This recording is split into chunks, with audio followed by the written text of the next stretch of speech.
Welcome back to the Tuesday Weekend, the podcast that gave an accurate head count weeks ago. All right, so let's get back, actually, since this is the week after Thanksgiving, let's talk about that Wednesday night before Thanksgiving, because, Nick, you had an interesting experience, or a discovery, I suppose, when you were in Arizona. Just to start with, the Wednesday night before Thanksgiving is easily, I almost call this a bartender's holiday, because you are very busy. No one works on Thanksgiving. Everyone is back home. I mean, you're walking into your hometown bar. There's your high school buddies and stuff. Everyone's happy to see each other. You have record sales sometimes. You make a boatload of tips. Just an example, just working in a regular bar on the Wednesday before Thanksgiving, I would easily make $1,000. Easy. Just in like an Irish pub. And it's not St. Patrick's Day. But as I was in visiting my family in Tucson, we didn't go out to the bars. We're watching TV, and the commercial comes on, and it's the news. I'm like, well, now we're going to talk about Blackout Wednesday. Apparently, in Tucson, they call this day a drinking holiday and call it Blackout Wednesday. I mean, all of the negative iterations of that are on there. Blackout Wednesday, and again, like I said, we were slammed busy, but we weren't watching people like put away their own bottle of, say, a Seagram 7 and Coke, which is what I would consume if I wanted to black out. It's more of a fun, happy holiday. People are kind of reconnecting with old friends. It's good to see the old people back in the neighborhood. It's just, everyone likes to go home for the most part. I mean, you might have your picadillos, but everyone likes to go home and just like reminisce a little bit and have some drinks. It's just a super busy, fun drinking holiday. And again, everyone's in a great mood because there's no holiday pressure on it. There's no costumes for Halloween. There's no, you have to drink the Irish drinks at St. Patrick's Day. Well, and I really am for occasions where we gather and celebrate, because it's celebration. That's great.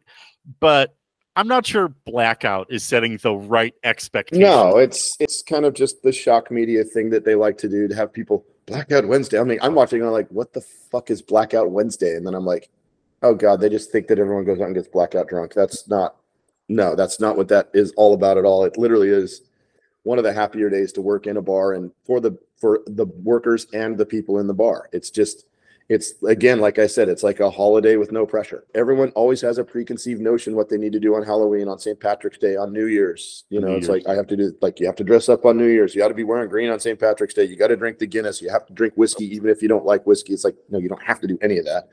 But this day is just when you show up to a bar and a whole bunch of friends you haven't seen in a while are there, and then merriment ensues. That's pretty much what it is. I mean, I've never seen a fight on that night. I've seen people get a little bit tipsy, but that happens every night in the bar. But it's not like over the top that night where a ton of people are. It's just kind of like a Friday night. Just a very busy, very generous, very grateful Friday night. If that's a thing, like getting blackout drunk is something that occurs a lot, and you actually name days after it, maybe you shouldn't live there. I mean, if it's that depressing, sorry, Tucson. And you are that depressing. Then maybe you should go somewhere else where you don't have to get so inebriated that you can't remember anything. I have love in my heart for the upper Midwest, where the routine binge drinking is an actual problem. But again, public transit would help. Public transit and getting it. Ubers are a godsend. Yeah, seriously, like, find a taxi, get yourself home safe. I mentioned way back in episode 2 about cleaning that glitter is never the responsible choice. Be considerate. Please don't glitter. Wait, don't be a glitter bug. Ooh, I like that. Especially as we get into the stressful holiday season, one way you could really be a help to those working it is to try to not leave a huge mess behind you. And glitter is always a huge mess. Actually, talking about that cleaning kind of went into children's parties and candy and quinceañeras. Okay, this is Nevada. I don't do a lot of bar mitzvahs out this way. But when I was in New York, that's the same kind of environment. But be considerate. And especially this busy holiday season, don't leave a huge mess behind. And by the way, guys, if you attend a party with your spouse or significant other and there's glitter there, you've got a free reign to go to all the strip clubs you want to for the next 3 weeks. Oh, yeah. Just be like, oh, no, that was from Kathy's shower. Yeah, that wasn't. No, that was from Brian's bar mitzvah. Absolutely. You're covered in glitter. It's all over it still from that party on Saturday. I don't know what happened. You can like, show up at home late at night with glitter and bronzer on. It was like, oh, there was a Christmas party. Nothing they can say. Nope. It's like, yeah, that looks like the glitter from last weekend. So, okay, fine, I guess. Again, when I was in banquets, when I had to put together the dance floor and then take it apart because it comes in big 4-foot panels, in the connector joints between the panels is where the glitter would accumulate. And not just the little speck that winds up in the water stream and eaten by fish, but the kind of slightly larger cutout shape ones. There were some that I recognized from the very first party that I was involved in that ballroom 2 years previous. Oh, so yeah. It's really how long it sticks around. And it does not stay on the tables. It's everywhere. That's not necessarily the best thing for a vacuum to be picking up. Now, sure, maybe they're hardwood floors, and that's a little bit easier to deal with, but no. It's not. It still gets everywhere. It gets underneath the table legs. I mean, it's just, it's there for years. Yep, indeed. So don't be a glitter bug. Yeah, the glitter bug. That's one of the reasons why I really enjoy these celebrations and don't want to just be down on it was the lack of big gatherings during the pandemic and how really refreshing it is to actually be able to gather in larger groups again. But again, I think there's an appropriate place for a party of any given size. And really, all right, if there are 25 of you, sure, showing up at one of the downtown bars, they could probably absorb you as bar traffic. Yeah. But, if a sit-down meal, full meal, that's a different matter. Yeah. You need to be so far ahead. I mean, I get people downtown, hey, we want to eat tonight. It's a Friday. There's 2 of them. And I'm like, well, get online, see if they have anything available. If they don't, call them, because most places don't have 100% occupancy on their digital sites. They usually only run like 40%. Sure. And it's difficult for this couple to get a table on a Friday night. Now you roll in with 25 people and say, hey, I've got a party of 25. And it's very surprising that the host or hostess just doesn't go, I'm glad you've got your party because you won't be alone tonight, but you're not eating here. Right. It's like we have no way to seat you at this point. We can't just, exactly. I mean, and if you're calling around, well, no one has a place for a 25. It's like, yeah. Well, and again, there's only so much food that the kitchen can put out exactly in any 15 minutes. And if there are only 75 seats in my entire dining room and your party of 30 is taking up almost half of that, that really does mean no other table is getting food while we are accommodating you. For about 20 minutes. I mean, like when they do banquets at the restaurant I was at, we had the separate floor, but they kept the regular floor open. And then all of a sudden they got to roll out 60 entrees, or they got to roll out 60 salads and soups, or they got to roll out 60 desserts. Now, sure, that stops everything for a while. What I would often offer the larger parties, and very rarely did they take me up on it, but if you want to do a buyout of the dining room, I know basically what a regular Friday, a regular Saturday, a regular Monday makes. I could give you a quote for basically, that's how much I'm going to charge you. And sure, if you want to drop $4,500 for a Friday night, because otherwise, I mean, I can't just fit you in at the beginning and then figure it out for everyone else once you're done. It just really does not work like that. And it's like, and also, we're not doing separate checks. No, you are a party of 25. You are giving me one credit card, and that is how you are paying. We live in an age of Venmo. Figure it out amongst yourself. Exactly. Go to the ATM beforehand, so that way you could just hand the party host or whoever's actual card is hitting that check, just hand them cash and you're done. Everything's solved. It's also very funny when you do that with people. It's like, you got one check and someone's like, okay, so everyone's going to pay me, and then all of a sudden people are ordering, oh, I'll have the steak and lobster, oh, I'll have this bottle of wine.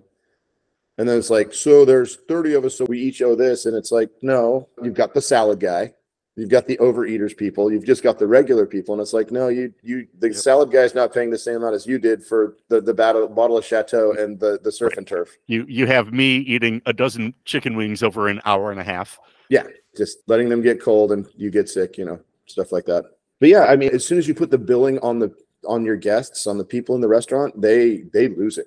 They're just like, well, we need this separated. And I'm like, well, here's the receipt. Have fun. I got to go get back to work. I'm not going to spend 20 minutes separating your check for you. Really, even if there are just 4 of you and you want to split the check, let your server know in advance. Yeah. It's way easier to do it as 2 separate checks initially than, okay, wait, so you split this, so I'm going to half here, half, and then this. Yeah, just. And then they're like, oh, we just want to split it by what we ordered. I mean, it's so much easier if you, at the beginning, it's like, we're splitting this 2 ways. We're splitting this like per person. It's like, okay, that really isn't a problem. The only thing that takes longer is it takes you when you run a credit card now with the chip and everything, it's 30 seconds. Mm-hmm. So if you have a party at 8, that's 4 minutes just to get their credit cards run. And people don't realize that. Because the transaction takes time, and it's not as if you can walk away from the POS and do something else while you're running that credit card. No, you just, and then you do the next one, and then you do the next one, and then you do the next one. Again, when I was in Tucson, my mother and I went out to lunch to a restaurant, and they were seating properly. Like there's empty tables all over, but they were busy. It was Blackout Wednesday.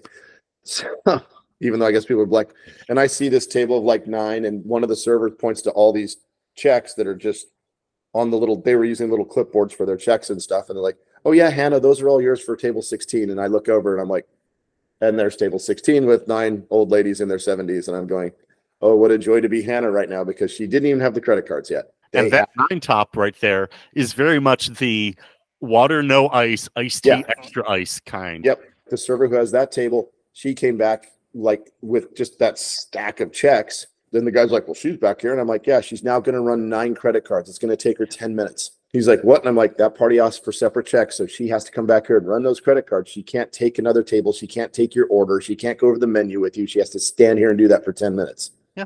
Usually if the manager or host is making you wait, there is a reason for that. And the manager and the host were also working. They were running food. They were busting tables. They were all working together. That's just how it goes. And people were getting mad. And I'm like, what are you getting mad about, man? You're going to sit at that table for 15 minutes before they even come and say hi. Right. Well, and that is one thing that I really still feel very strongly about is impatience in my dining room. If you see everyone is running around getting stuff done, then yeah, they're working on it.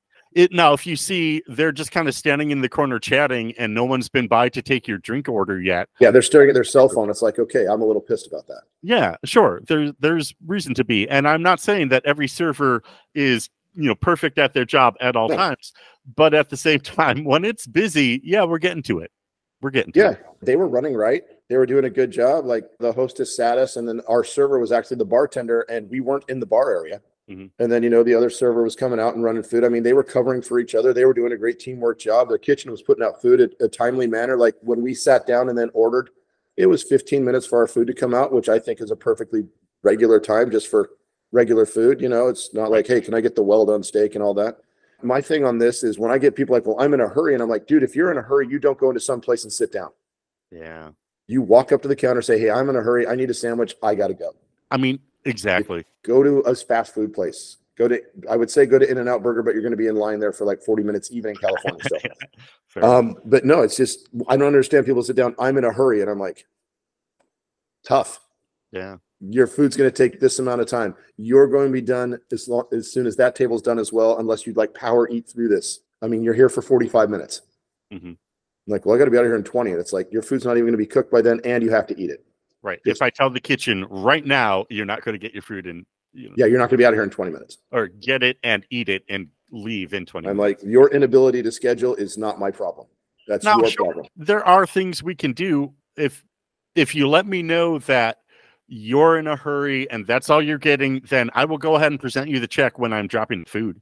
Yeah. So that way we could get that taken care of. I mean, yeah, we can cut corners and cut steps, and like, I mean, your service just went. You're going to get your food, but I'm not going to stop by at all and check on. I'm just like, here you go. Here's your check. Let's pay. You're done. You can leave whenever you want to. You're out of my hair. I'll even drop you a to-go box beforehand. When I give it back to you. But it's like back in Utah when people would show up to the Oyster Bar before a Jazz game at 6. And the game starts at 7. Like, oh, we're going to the Jazz game. And I'm like, cool. Tip-off's at 7:15. what can I, well, we need a few minutes to look at the menu. And I'm like, these are not things you say immediately after saying you're going someplace with a time limit or that you're on a time limit on your table. Exactly. We need a few minutes. It's like, no, you don't have a few minutes. You need to pretty much, Right. you showed up, you want this, that's what we're going to do. Exactly. We had the Italian restaurant that I was running. We had a movie theater a block away. And so, yeah, don't come in and tell me that your show's in 35 minutes, because it just, I could get you a drink in that time. Absolutely. Yeah. If that's it's like, do you want a drink and I guess cheese appetizer, I could probably get that in and out and done. Sure. But a full meal, especially if you're coursing things out, no way. No way. Not even if you're coursing things out, you can bring everything out all at once, and it's just not going to happen. You have to eat it. It takes time for you to eat food, and no one who goes to a restaurant, and I mean with a capital N, no one takes that into account. It's like, I'm going to go to a restaurant. I will sit down. They will get the food cooked, and they're always like in like 5 or 10 minutes, and I'm like more like 15 to 20. That's just how long it takes to cook. We can't defy physics generally. You know, and one thing that we've mentioned a couple times in the past, but maybe next week we'll actually spend a segment looking at it more, is how having our phones at the table has slowed down the dining process. I've got a lot on that. But camera proof from a restaurant in New York. I'm that sure you've heard that story too. That I immediately thought of too. Well, okay, let's take one last break, and then we will get back to a little bit more about holiday food.